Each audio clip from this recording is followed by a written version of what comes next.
Untuk kemajuan dan pengembangan video ini, mohon kiranya rekan-rekan Goeser dapat mensubscribe, like, and share. Terima kasih.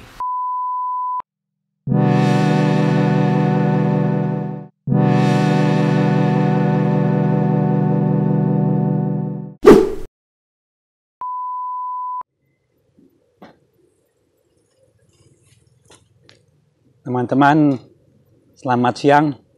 Saya goes tipis saja keliling daerah Srengseng. Nanti terakhir saya akan coba membahas masalah yang mungkin sering dialami oleh teman-teman mengenai kondisi kaki betis yang kaku atau kram, teman-teman. Hal ini juga udah pernah saya alami. Ya gitulah, saya akhirnya menemukan suatu cara mencegah kram yang cukup bagus lah ya. Solusinya atau cara-caranya, hal yang seperti ini saya kira penting ya untuk kita bahas bersama.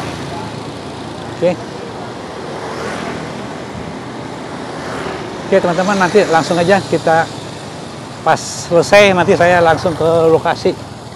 A few moments later.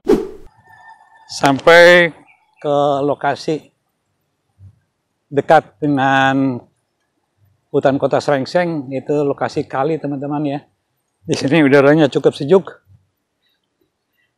Tadi saya udah lumayan lah, sekitar tidak terlalu jauh, saya muter-muter ya 5 km lah. Karena ini bulan puasa, hari juga sudah siang. Saya tetap menjaga kesehatan, jadi tidak berhenti goes. Oke, nanti kita bahas sama-sama mengenai mengatasi kram dan memilihkannya dengan cepat. Oke.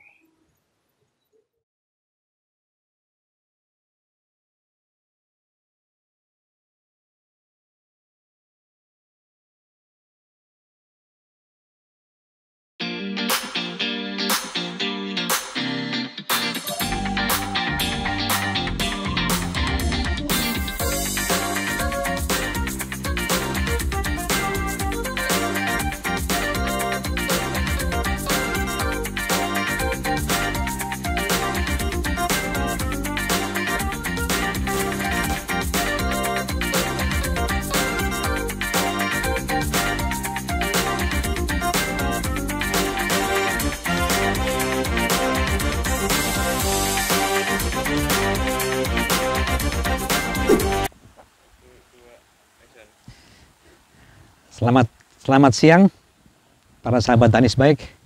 Apa kabar? Pada kali ini Danis Baik kembali menjumpai semuanya. Bulan ini bulan puasa teman-teman. saya goes tipis tadi ya. Ya lumayan lah 5 kilo ya, tapi kalau tidak terlalu aus ya udahlah, sekedarnya aja, karena memang olahraga bersepeda itu jangan ditinggalkan teman-teman. Mesti rutin tiap minggu adalah beberapa kilometer ya. Nanti kata bulan puasa pun kita goes lah, sekedarnya lah ya. Saya lupa mengucapkan selamat menunaikan ibadah puasa kepada teman-teman yang beragama Islam semuanya. Mudah-mudahan pada bulan puasa ini kita tidak ada halangan lah sampai nanti kita berlebaran ya, Idul Fitri pada bulan ini atau bulan depan lah. Oke, pada bulan depan teman-teman. Saya mengingat kembali, selalu saya ingat kembali teman-teman ya, mengenai hal yang penting ya, yang perlu disampaikan. Yaitu saya ada pengalaman yang cukup yang tidak mengenakan lah ya, karena saya agak terkena musibah itu ya, suatu keadaan di mana fisik saya terserang kram teman-teman. Kram ya, itu udah kurang lebih 12 tahun lalu ya. Waktu itu saya ada suatu event diundang oleh klub dari Mandiri, diundang oleh cabang dari Mandiri Semarang, ya Semarang, yang bekerja sama dengan klub sepeda dari PU teman-teman. Nah, mereka mengajak sama-sama lah ya, kita akan dari Semarang akan menempuh perjalanan ke uphill ya, yang tinggi teman-teman, uphill ya, ke Dieng teman-teman, ke Bukit Dieng ya. Di sana ada kawah, ada tempat wisata lah, ada kawahnya, ada tempat-tempat candi diantaranya lah gitu teman-teman. Nah jadi saya waktu itu naik kereta sama-sama ya, sama satu rombongan, dan mulailah kita menempuh perjalanan sama-sama ya ke arah Dieng dari Semarang teman-teman. Nah jadi karena ini perjalanan cukup jauh dan saya juga memang pada saat itu ya mungkin fisiknya kurang siap ya, saya juga kurang latihan ya. Sedangkan ketinggian dari pegunungan Dieng ini ya cukup ya, mungkin melebihi puncak barangkali ya, ke atas terus ya. Tapi ada jeda waktu itu setengah perjalanan kita bermalam, kayak waktu itu kita berangkat siang, bermalam sebentar di sebelum mendaki ke puncak Diengnya di kaki bukit pegunungan Diengnya ya, kemudian ya istirahat.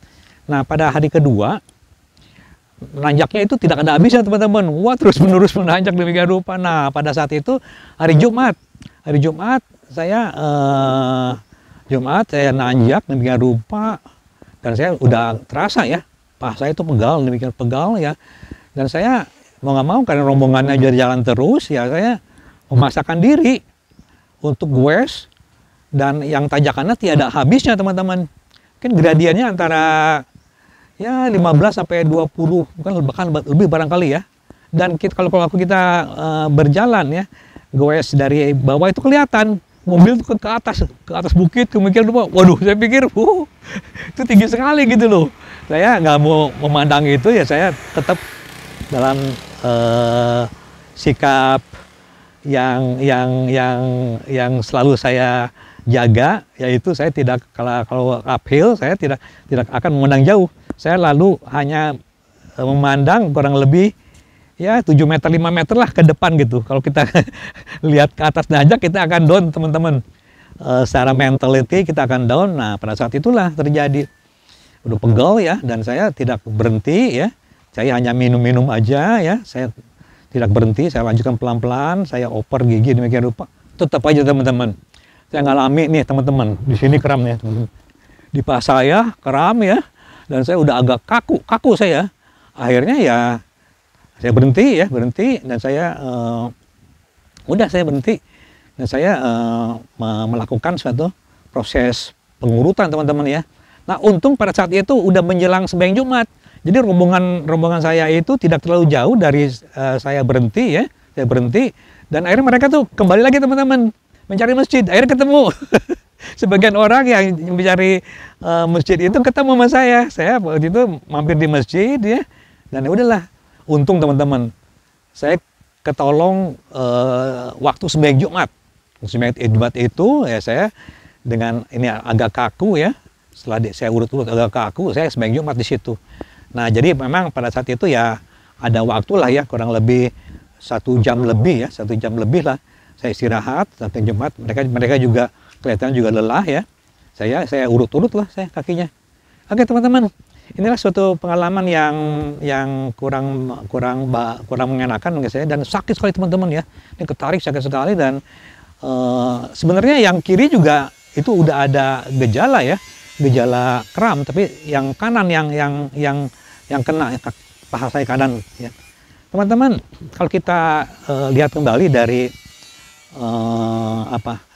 mengenai penjelasan mengenai kesehatan lah ya, mengenai mengapa terjadi kram ya, itu saya udah baca-baca di literaturnya. Memang ya kram itu terjadi karena kontraksi otot yang berlebihan ya, dimana di situ kerja otot itu tidak suatu zat kimia namanya glikogen tidak ditunjang oleh cairan yang mencukupi, itu cairan elektrolit ya, sehingga darah itu mengental teman-teman, mengental ya, dan dia suplainya ke otot juga agak terganggu. Nah disitulah terjadi suatu mekanisme kerja otot yang terganggu ya, menyebabkan dia kontraksinya tidak bisa maksimal dan ya akhirnya tegang lah gitu loh.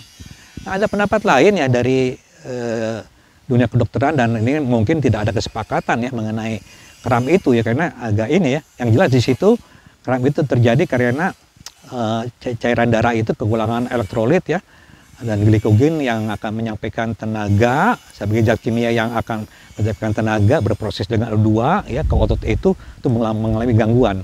Nah, ada lagi faktor saraf teman-teman ya. Saraf dari otak kecil yang mengontrol otot kita itu, yaitu juga terganggu karena kita secara mentality, secara kejiwaan ya, itu merasa capek gitu teman-teman, merasa capek ya, dan akhirnya pusat-pusat saraf itu juga mengirimkan suatu sinyal kepada otot itu yang akhirnya yang menurunkan kemampuannya. Nah, itu juga dari berbagai tinjauan itulah ya terjadinya kram teman-teman. Nah, jadi saya tidak mau meninjau mengenai gejala kram atau kondisinya ya, kondisi kram sedemikian rupa, tapi gimana teman-teman kita tuh cara mencegahnya. Nah, ini lebih penting saya kira. Jadi untuk pegoes pemula ya yang biasa menempuh perjalanan atau berkeliling sepeda ya, tadinya mungkin hanya 10 kilo ya atau 20 kilo ya. Nah, pada saat tertentu diajak ya teman yang lainnya untuk keluar kota ya dengan jarak-jarak yang cukup jauh, mungkin di atas 50 kilo. Nah, ini teman-teman pertimbangkanlah hal itu gitu loh. Kita untuk bisa tercegah dari kondisi kram, memang otot itu harus dilatih secara bertahap dengan jarak-jarak yang tadinya mungkin dari 20 kilo ya. Nanti ada kata ada suatu undangan akan bersepeda lebih dari 70 kilo atau 100 kilo ya. Ya kita harus gue sendiri teman-teman mencoba melatih seminggu berapa kali ya dengan pentahapan jarak itu tadi dari 20 kilo ya kita tingkatkan jadi 50 kilo, terus berikutnya lagi kita istirahat tingkatkan lagi jadi 70 kilo ya. Nah, kalau udah 70 kilo ini ya kemungkinan kita akan mampu ya untuk ke 100 kilo teman-teman. Nah, itulah. Nah, peningkatan secara bertahap ini berguna untuk melatih otot sedemikian rupa sehingga otot itu lebih mampu untuk bekerja lebih berat karena latihan itu memang otot itu sifatnya fleksibel, dia menyesuaikan diri terhadap beban teman-teman. Nah, itulah sampai akhirnya 100 kilo. Nah, itu untuk jarak-jarak yang menengah. Begitu juga jarak-jarak yang di atas 100 kilo juga sedemikian rupa teman-teman harus dilatih. Nah, ada suatu keadaan ya, kita harus membedakan kita menempuh itu untuk medan yang seperti apa gitu loh. Ada kata medan yang agak datar-datar aja, mungkin ke arah sisi barat ya. Dari Jakarta ke arah barat ya, bukan ke arah Bogor ya, itu medan datar aja ya, itu tidak perlu khawatir teman-teman, karena bebannya itu untuk paha ya, itu tidak begitu berat. Tapi andai kata kita akan menempuh perjalanan yang mengarah ke timur atau ke pegunungan ya, apalagi dengan jarak yang cukup jauh antar kota, wah ini teman-teman, itu akan berbeda. Kita juga memang harus melatihnya juga di medan yang sama, di medan yang arah pegunungan yang bebannya berat gitu demikian rupa ya, sehingga otot itu terbiasa dengan beban yang cukup berat ya dan waktunya panjang gitu demikian rupa. Nah, inilah namanya kita harus memiliki suatu program latihan sehingga otot kita itu udah memiliki suatu corak otot yang memang kuat gitu loh, karena memang terlatih ototnya itu demikian rupa. Tanpa hal itu risiko terhadap terjadinya kram itu tinggi teman-teman. Jadi hati-hati ya. Bersepeda itu berbeda dengan naik kendaraan bermotor. Kita setiap saat bisa menyiapkan diri tanpa latihan pun kita akan tinggal gas. Tapi kalau naik kendaraan sepeda atau bersepeda itu kita memang mengandalkan otot teman-teman. Nah, berbeda lagi nih teman-teman untuk yang listrik ya. Oke lah. Listrik mungkin ada suatu bantuan dari tenaga listrik yang tidak seberat kita menggoes pada saat dengan sepeda yang tidak menggunakan listrik.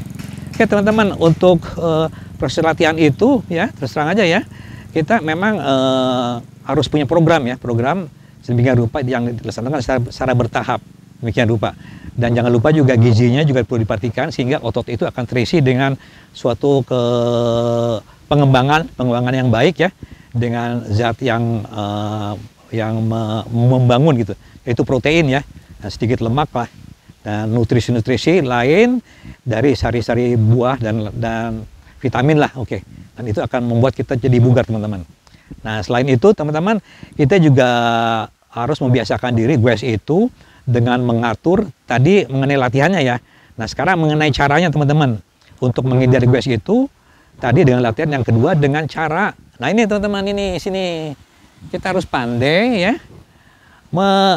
men-setting atau memainkan atau menyetel ya, menyetel ini gear ya, menyetel shifter, baik itu shifter untuk yang mengontrol RD ataupun shifter yang mengontrol chainring depan ini. Nah sehingga pada saat kita goes itu otot itu tidak terbebani terlalu berat, terutama pada saat jalan menanjak. Nah jalan menanjak itu diupayakan torsi atau beban goes itu jangan membebani terlalu berat ekstrim teman-teman. Dan pada saat jalan menanjak demikian panjang, bayangkan jalan menanjak demikian panjang itu sama dengan jalan datar teman-teman.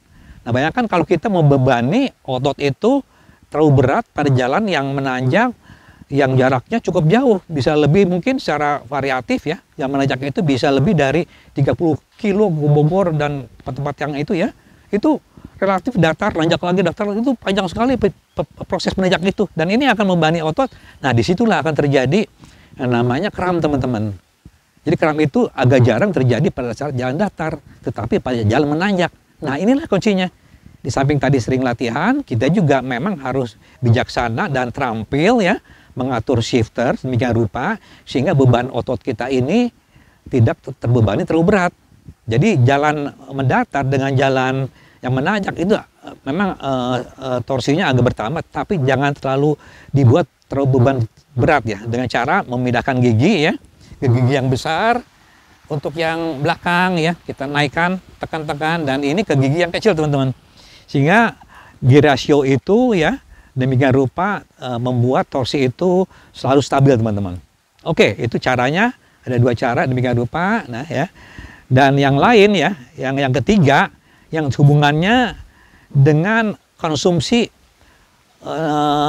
cairan teman-teman. Nah inilah tadi saya sudah jelaskan bahwa kram itu karena kekurangan cairan ya, darah itu kental ya, dan elektrolit itu berkurang, dan darah kental itu elektrolit berkurang itu menyebabkan terjadinya kram. Nah jadi kita ya sering-sering lah ya, tidak usah menunggu kita haus, kita minum teman-teman.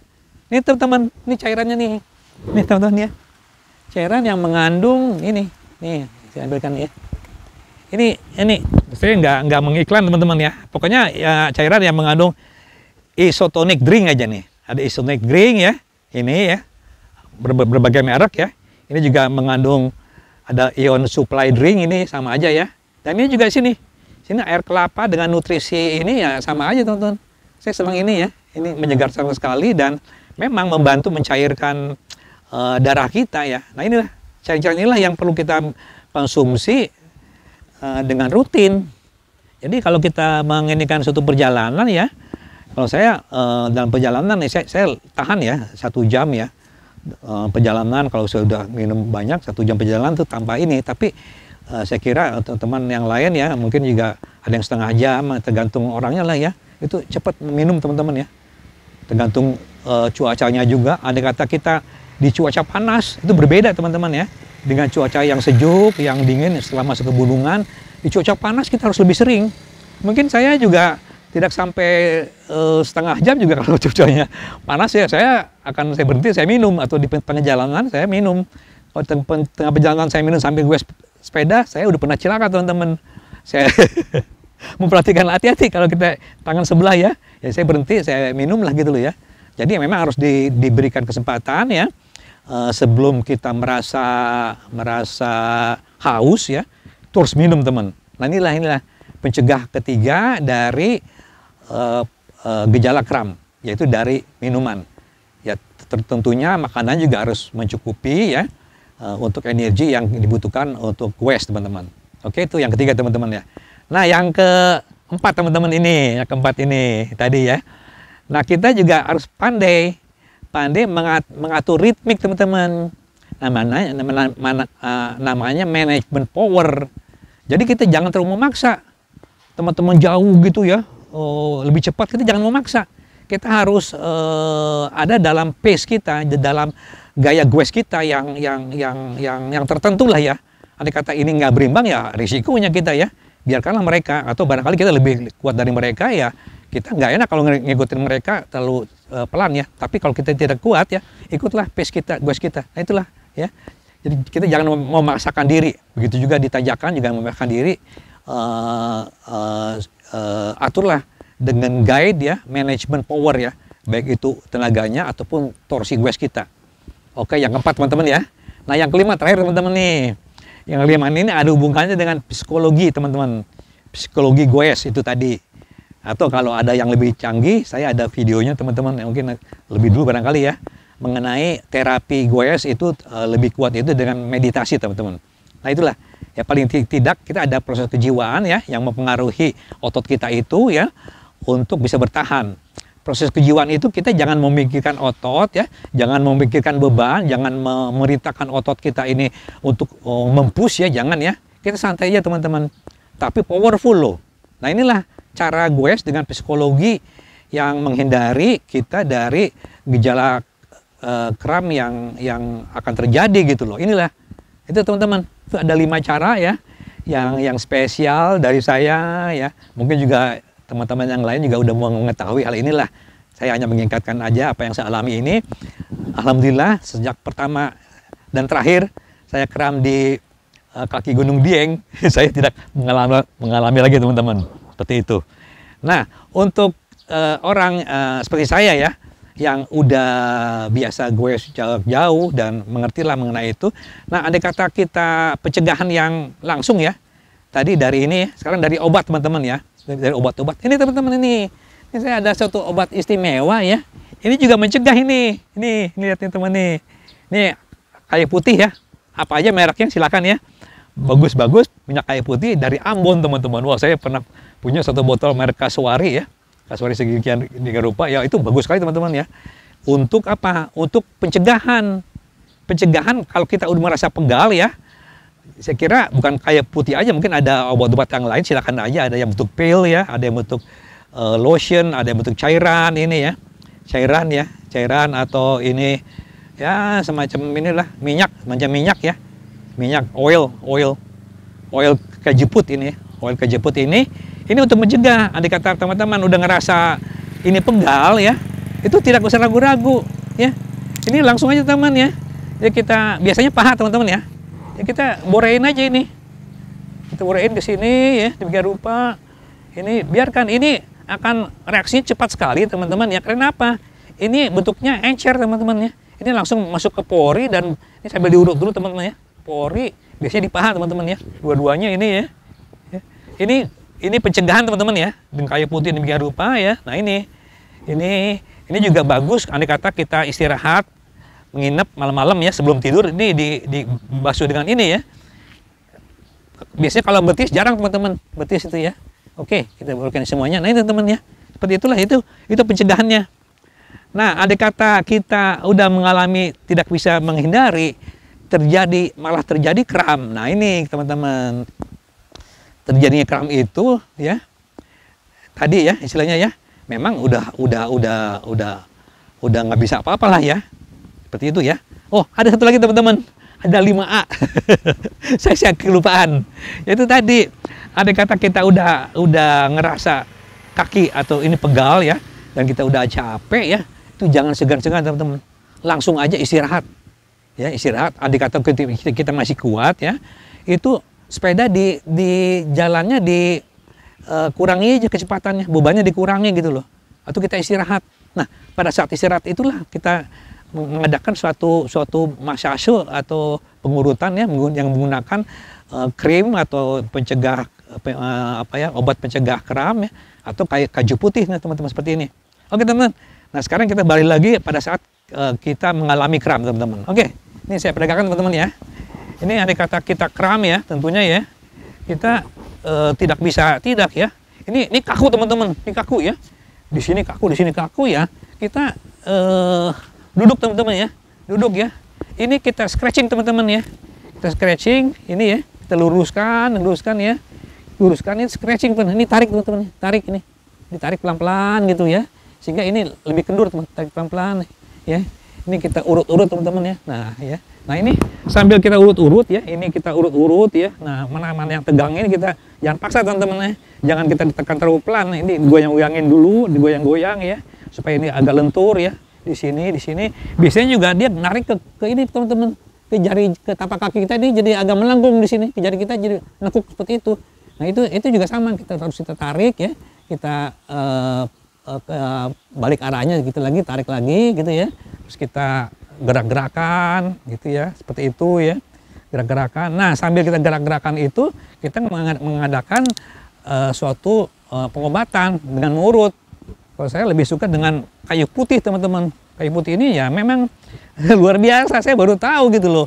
Saya pernah mencoba krim-krim yang lain yang khusus untuk itu ya, counterpain atau sejenis, maaf aja bukan obat itu ya. Saya tahu counterpain ya, yang mungkin sejenis itu yang panas, yang hangat ya, atau obat yang lain gitu ya, yang memang diperuntukkan untuk otot. Tapi saya lebih apa ya, ngerasa kok instan ya, cepat sekali nih reaksinya. Karena terus terang ini bukan krim teman-teman, ini cairan, ini oil itu lebih apa ya, lebih encer, jadi masuk ke dalam pori-pori dan ini juga lebih cepat dan ini tidak memberi efek ya. Nah sambil kita ini kan, nah kita lakukan pengurutan teman-teman ini ya, kan pengurutan demikian rupa ya, kita urut demikian rupa ya, bagian-bagian yang ini urut jangan ke sana teman-teman ya, urut itu harus ke arah jantung, ke arah atas ya, arah atas, balikin lagi ke arah atas gitu ya, demikian rupa. Nah ini kita pencet-pencet teman-teman, yang ini kita tarik ke sini demikian rupa, tarik ya, tarik, terus kita pencet ini ya. Nah ini semua bagian yang itu bukan hanya yang mengalami ini aja. Jadi dari sini kita tarik teman-teman, tarik ya. Nah ini ya, nah ini kita goyang-goyang, ini kita pelan-pelan kita urutnya ke arah atas teman-teman ya, ke arah atas demikian rupa gitu ya. Saya kebenaran saya senang urut teman-teman ya, mungkin ada turunan barangkali dari isi saya, teman-teman saya juga, saya sering yang urut gitu teman-teman, demikian rupa teman ya. Nah di balik ini juga ini ke sini teman-teman ya, kita urut. Nah di sini tekukan teman-teman, sini juga ada kaku-kaku ya, sehingga darahnya lancar.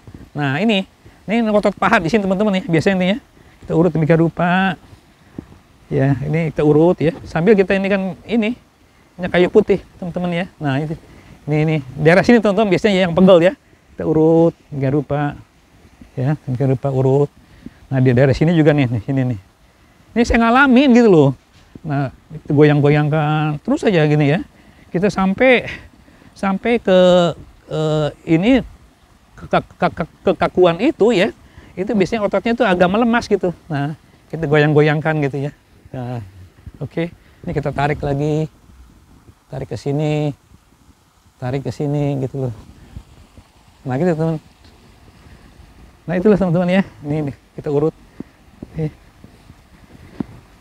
Oke teman-teman ya, bahkan kalau saya ngurut orang lain, saya sampai ke arah ini teman-teman ya, sampai ke arah ini belakang sini, pinggul kayak di sini nggak ada ininya. Ini saya ini. Nah kalau kita sendiri urut seperti yang tadi, yang terakhir teman-teman ya, setelah kita urut ini ya, nah ini kita ketok-ketok teman ini nih, daerah sini daerah pangkal daripada otot yang nyambung ke sini ya. Ini ada gerakan ke sini dan ini daerah-daerah engsel peluru di sini, ada engsel peluru ya. Kita ketok-ketok teman-teman seperti itu ya, kita ketok-ketok ya. Kalau ini dua-duanya di sini teman-teman nih ya, tempel sini kita ketok-ketok ini biasanya penggal teman-teman sini. Nah ini agak cair gitu, ketok-ketok gitu, dan kita tetap ya, kita berikan minyak kayu putih ke sini atau krim ya, krim ke sini sambil kita urut, kita ketok-ketok ini terus ya, demikian rupa. Nanti akan berbeda gitu loh, ototnya itu jadi longgar dan darah itu akan lancar mengalirnya, demikian rupa gitu loh. Nah, ini ya memang seperti itulah ya. Jadi dengan cara seperti tadi teman-teman ya, itu saya kira itu cara yang paling cepat ya untuk pulih ya ke kondisi normal dari keadaan kram. Nah ini saya cerita pengalaman pribadi. Nah setelah saya lakukan itu dengan kayu putih demikian rupa ya, saya kuat teman-teman. kram saya masih ada sedikit-sedikit sakit, tapi saya tetap kuat nanjak gitu loh, sampai atas, sampai kawah. Waduh, luar biasa saya kalau saya ingat-ingat saat itu ya, waduh bener-bener ya. Gimana kalau saya sampai dievak, saya agak aib teman-teman ya. Kalau dievakuasi saya agak aib ya. Saya mendingan istirahat pelan-pelan lah, saya dorong atau gimana lah ya. Saya tetap goes pelan-pelan ya. Nah pada saat setelah goes, setelah recover ya, nah kita jangan memaksakan seperti awal teman-teman. Kurangilah tekanan, tapi kita tetap jalan ya. Dengan mengatur shifter demikian rupa, tetap jalan ya, dan tidak membebani. Nah itulah. Jadi kita akan berbeda ya sebelum kram dan setelah kram gitu loh. Setelah kram itu agak dikurangi tekanan teman-teman. Nah jadi kalau sebaiknya itu mencegah kram teman-teman. Dengan cara apa tadi ya? Urutannya demikian rupa. Dan pada saat kita terasa udah pegal, nah inilah kurangi tekanan ya. Kita berhenti, kita minum ya, minuman isotonik demikian rupa ya. Kita lakukan proses pengurutan ya dengan kayu putih atau apalah, minyak krim ya, urutan ya. Itu sambil berdiri pun bisa teman-teman ya, kita urut-urut demikian rupa gitu ya. Itu akan berbeda nanti itunya terasanya, itu tidak pegalnya akan berkurang dan kita akan ya kembali ya, bukan normal ya. Bisa lah gue meneruskan perjalanan. Oke teman-teman, ini saya bukan ngarang-ngarang harga-harga. Saya ngalami sendiri dan saya mencoba-coba sendiri suatu keadaan yang memang saya kira bagus lah dibagikan kepada teman-teman ya, karena saya rasakan bahwa itu cepat teman recovery-nya. Dan saya juga beberapa kali lah ya di perjalanan itu menolong orang teman-teman yang kram itu. Saya obati dengan yang modal saya terang aja nih, selalu bawa kayu putih kemana-mana ya, dosis ya seginilah cukup ya. Nah ini juga bukan untuk kram, bukan untuk hanya untuk badan ya, ini juga untuk mencegah nyamuk teman-teman. Nyamuk untuk badannya pegal-pegal, kita bisa basuhkan ke semua badan pegal-pegal ya, yang ini pegal-pegal ya, semua kita bisa basuh. Ini juga sebelum tidur ya, ini membantu sekali. Dan ini juga ada satu hal yang bagus di sini teman. Ini bisa untuk membersihkan rantai teman-teman. Rantai kita yang kotor, karena di sini ada cairan oil gitu, encer. Ya bisa untuk membersihkan rantai, membersihkan bagian-bagian yang terlumuri itu yang susah dengan air biasa tidak akan bisa dengan cairan ini teman-teman. Nah kayu putih memang ya bagus lah untuk kita teman-teman. Dan ada lagi satu, waktu saya ke Jakarta ke Denpasar ya, saya berhenti di Jogja. Oke lah, kita berhenti hanya satu hari ya. Di situ ada tukang urut teman-teman ya. Saya urut, kebetulan saya nggak terlalu perlulah diurut ya. Nah teman saya diurut masih oke lah. Nah ini teman-teman. Nah pada saat mereka diurut ya, berdua tuh teman saya berdua. Nah saya di ruang tengah saya borehin sama teman-teman. Saya balurin semua kayu putih gitu, saya urut sendiri. Besoknya talk chair teman-teman. Saya setelah istirahat saya bugar sekali ya. Setelah saya bangun tidur dengan kayu putih, malam-malam saya urut-urut saya ini ya, saya dengan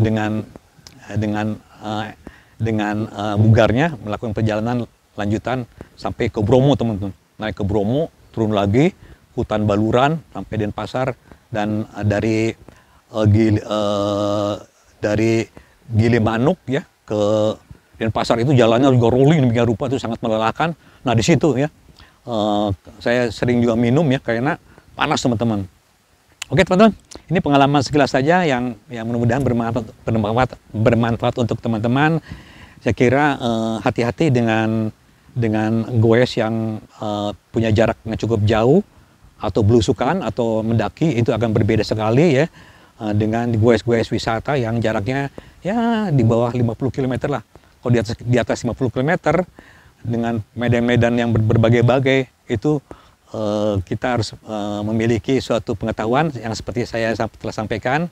Saya hanya berbagi aja, dan suatu keterampilan mengendali sepeda dengan shifternya dan hal yang lain yang perlu kita treatment ya, seperti yang setelah saya sampaikan. Oke teman-teman, begitu aja dari saya, topik yang agak berbeda dari hal teknis, dan saya kira kita sebagai orang yang mengeluarkan tenaga, ya. Mesinnya itu diri kita, otot kita perlu hati-hati. Oke, dari Danis Bike, saya ucapkan terima kasih banyak. Wassalamualaikum warahmatullahi wabarakatuh.